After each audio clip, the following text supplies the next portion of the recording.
Hello दोस्तों, sleepy classes में आपका स्वागत है। आज के डेली मेंस आंसर राइटिंग के सेशन से हम शुरुआत करते हैं ज्योग्राफी के आंसर्स की। देखिए, ज्योग्राफी के आंसर्स के अंदर हमने कुछ चीज़ें बहुत अच्छे से याद रखनी होती हैं। एक, मोस्टली ज्योग्राफी के आंसर्स हमारे टू द पॉइंट होने चाहिए। हम उसके आसपास कहानियाँ नहीं रख सकते, हम उसके आसपास ज़्यादा एलैबोरेशन नहीं कर सकते वर्ड्स की, क्योंकि ये बहुत ही टेक्निकल सब्जेक्ट है। इसमें बेसिकली हमें कम कंटेंट भी होगा तो भी चलेगा, लेकिन हमने जो मेन बात कहनी है या मेन जो रीजनिंग कॉज इफेक्ट बताने हैं वो बहुत ज़्यादा इंपॉर्टेंट होने चाहिए कि क्रिस्टल क्लियर आपके आंसर में नजर आए। दूसरी चीज़ ये कि ज्योग्राफी के अंदर हम डायग्राम्स का इस्तेमाल कर सकते हैं, हम मैप्स का इस्तेमाल कर सकते हैं, और मैक्सिमम ट्राई करनी है हमने कि हम मैप्स का इस्तेमाल करें, लेकिन इसका मतलब ये नहीं कि बिना मतलब के मैप्स बनाते रहें। रीजन बीइंग कि आप कई बार ऐसा करते हो कि मैप्स के ऊपर या जो एम्बेलिशमेंट है आंसर की उसके ऊपर ज्यादा एम्फेसिस देते हो, लेकिन जो मेन डिमांड होती है आंसर की उसको आप केटर नहीं कर पाते हो। और इसीलिए हम कई स्टूडेंट्स को ऐसा देखते हैं कि वो ओवर एम्फेसिस दे रहे हैं इन चीज़ों के ऊपर, जबकि एंड रिजल्ट में हो सकता है कि थोड़ा बहुत मैटर करे, लेकिन इतना भी नहीं कि आप अपनी बेसिक तैयारी को भूल के ये सारे आंसर को सजाने संवारने में लग जाएं। कहने का ये मतलब है कि जहां पे नेचुरली बन रहा है डायग्राम बनाने का या मैप बनाने का मौका, या जहां पे आपको लग रहा है कि ये बहुत ही डिस्टिंक्ट या यूनिक आइडिया है आपका मैप बनाने का, इन्हीं दो ओकेजन्स पे आपको मैप बनाना चाहिए या डायग्राम बनाना चाहिए। मेरे हिसाब से ये कई कई बार ओवरडन हो जाता है। चलिए अब आंसर की तरफ बढ़ते हैं। क्वेश्चन कहता है कि the process of desertification does not have climatic boundaries, justify with examples. देखिए, ये क्वेश्चन जीएस 3 में एनवायरनमेंट और इकोलॉजी के अंदर भी पूछा जा सकता है, लेकिन ये जीएस 1 के अंदर आपके ज्योग्राफी के अंदर पूछा गया है। दूसरी चीज, डेजर्टिफिकेशन और डेजर्ट फॉर्मेशन में फर्क है।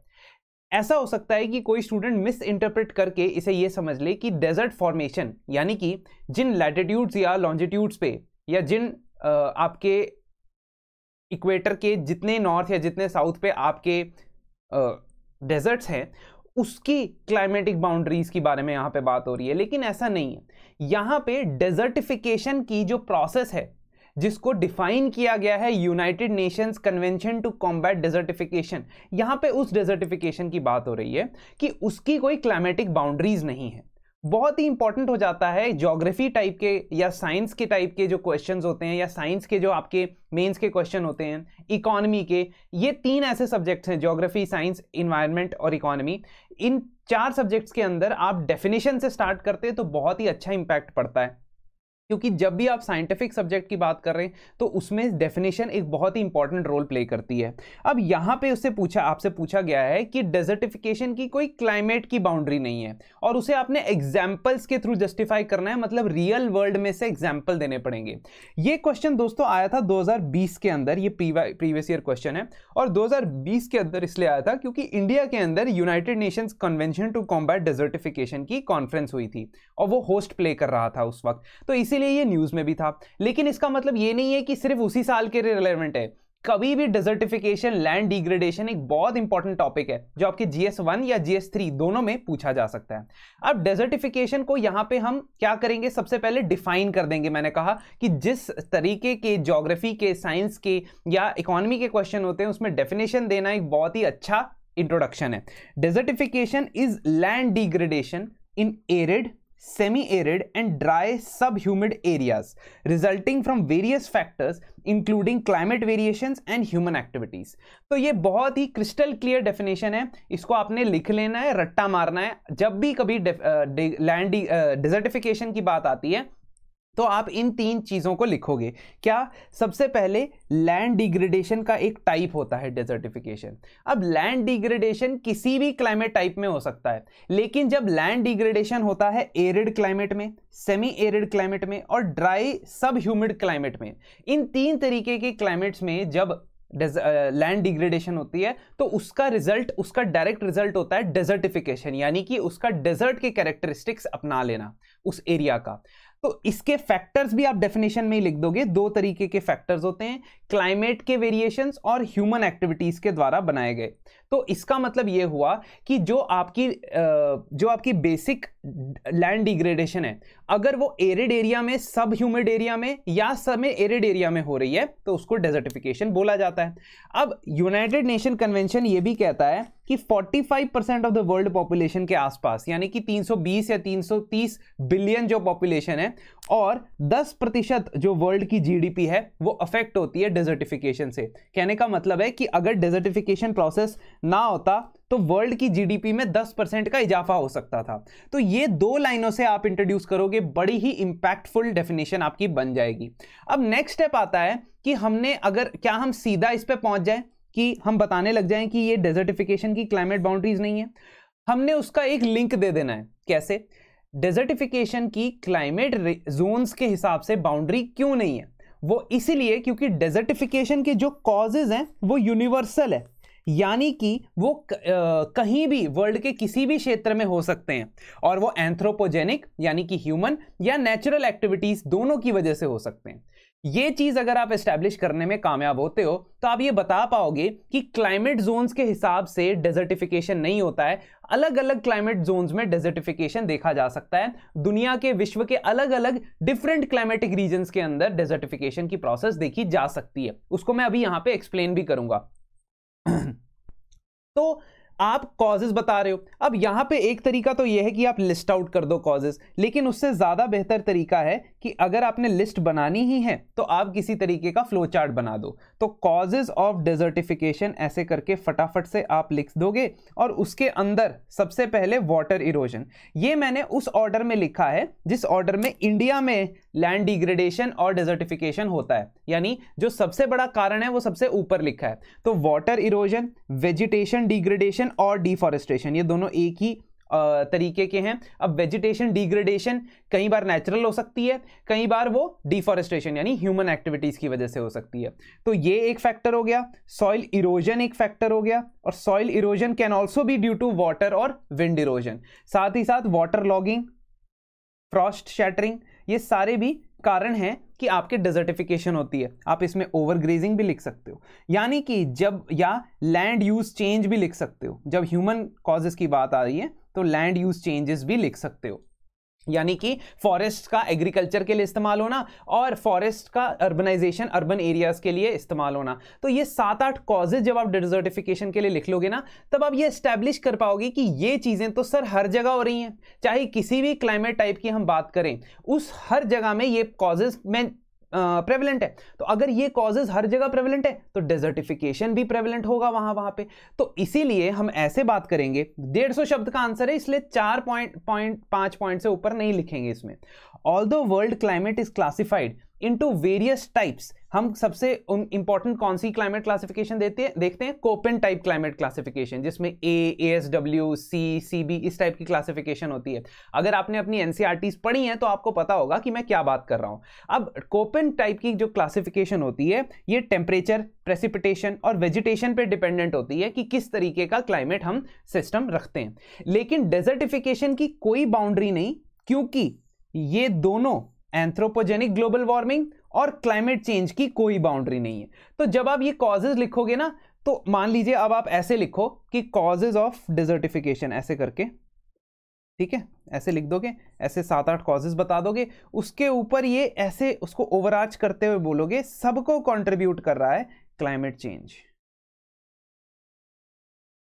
तो सबको कंट्रीब्यूट कर रहा है क्लाइमेट चेंज। इनफैक्ट IPCC यानी कि inter governmental panel on climate change की जो 6th असेसमेंट रिपोर्ट आई है, उसमें उसने अलग अलग फैक्टर्स की बात की है क्लाइमेट चेंज और अलग अलग चीजों के बीच में क्या क्या रिलेशन है। फॉर एग्जांपल ग्लोबल वार्मिंग और अलग अलग चीजों के बीच में क्या क्या रिलेशन है। फॉर एग्जांपल क्रायोस्फेयर के ऊपर क्या इंपैक्ट पड़ता है ग्लोबल वार्मिंग का, ओशन इकोसिस्टम के ऊपर क्या इंपैक्ट पड़ता है, फूड एंड एग्रीकल्चर सिस्टम्स के ऊपर क्या इंपैक्ट पड़ता है। और एक उन्होंने रिपोर्ट बनाई है जिसमें उन्होंने land degradation and it's relation with global warming की बात की है।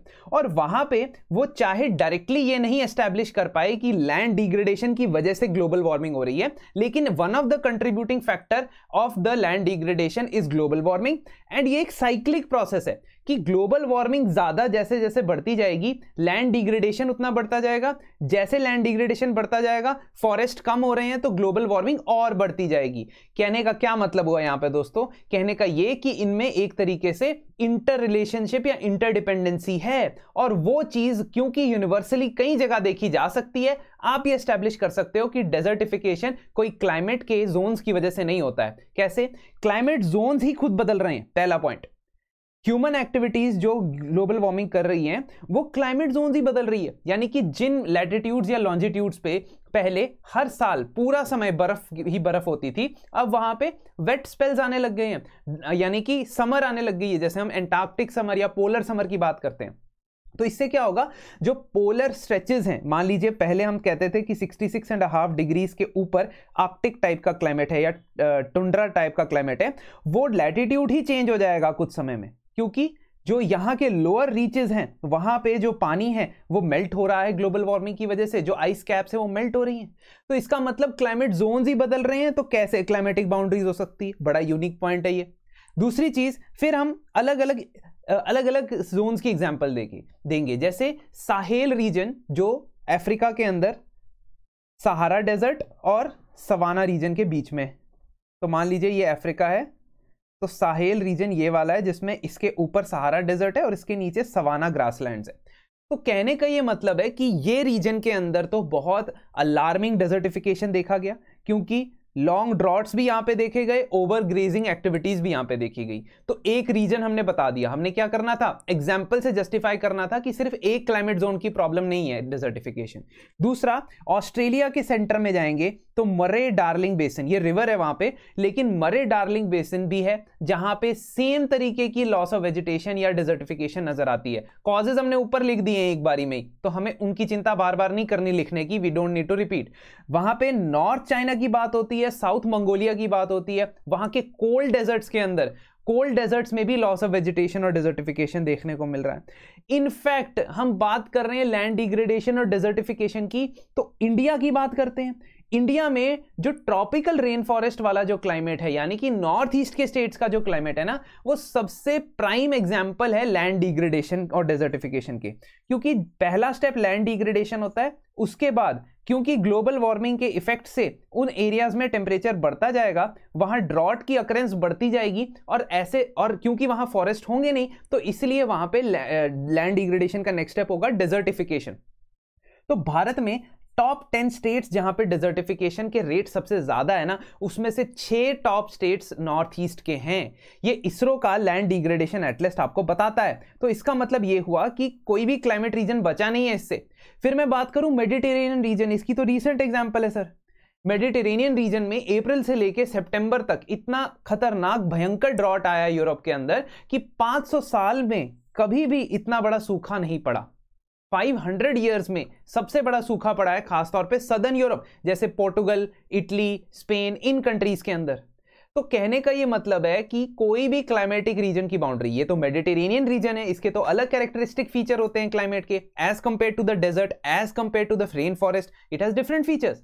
आप अगर हमारी वर्ल्ड ज्योग्राफी की सीरीज फॉलो कर रहे हैं तो हर हफ्ते वहां पे मैम डिस्कस करते हैं आपसे कि अलग अलग टाइप के क्लाइमेट्स किस तरीके से बन रहे हैं, और जो 9 क्लाइमेटिक जोन्स हैं या 10 क्लाइमेटिक जोन्स हैं जितने भी हैं, उनको डिस्कस किया जाता है। तो आप ये समझ सकते होंगे कि जिन रीजन्स की मैं बात कर रहा हूं वहां सब जगह अलग अलग टाइप का क्लाइमेट है, लेकिन डेजर्टिफिकेशन वहां देखा गया है।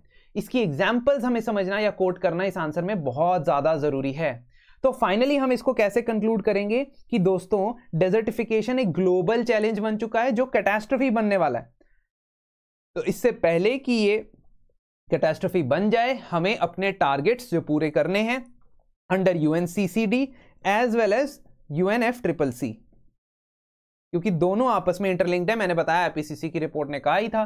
तो हम लोगों को 2030 तक लैंड डिग्रेडेशन न्यूट्रलिटी के लेवल तक पहुंचना होगा कि कम से कम वहां से हम एक रिवर्सल या लैंड को दोबारा से वापस से वेजिटेशन के लिए पर्याप्त बना सके, है ना। लैंड डिग्रेडेशन का मतलब होता है कि लैंड की क्वालिटी इस तरीके की होगी कि वहां पे वेजिटेशन ही नहीं ग्रो कर पा रही, और जब वेजिटेशन नहीं ग्रो कर पा रही तो असिस्टेड जितने भी कॉजेज या फैक्टर्स हैं लैंड डिग्रेडेशन के, वो एक्सेंचुएट हो जाते हैं, एक्स्ट्रा बढ़ जाते हैं, क्योंकि सॉइल इरोजन उन एरियाज में ज्यादा होगी जहां पे वेजिटेशन कम होगी, वाटर इरोजन उन एरियाज में ज़्यादा होगी जहां वेजिटेशन या रूट्स कम होंगे वाटर को ऑब्जॉर्ब करने के लिए। तो इसीलिए हमारे लिए बहुत ज़रूरी है कि हम डेजर्टिफिकेशन को रोकें, लैंड डिग्रेडेशन को एटलीस्ट न्यूट्रल लेवल पे लेके आएं कि वहां से हम वापसी कर पाएं।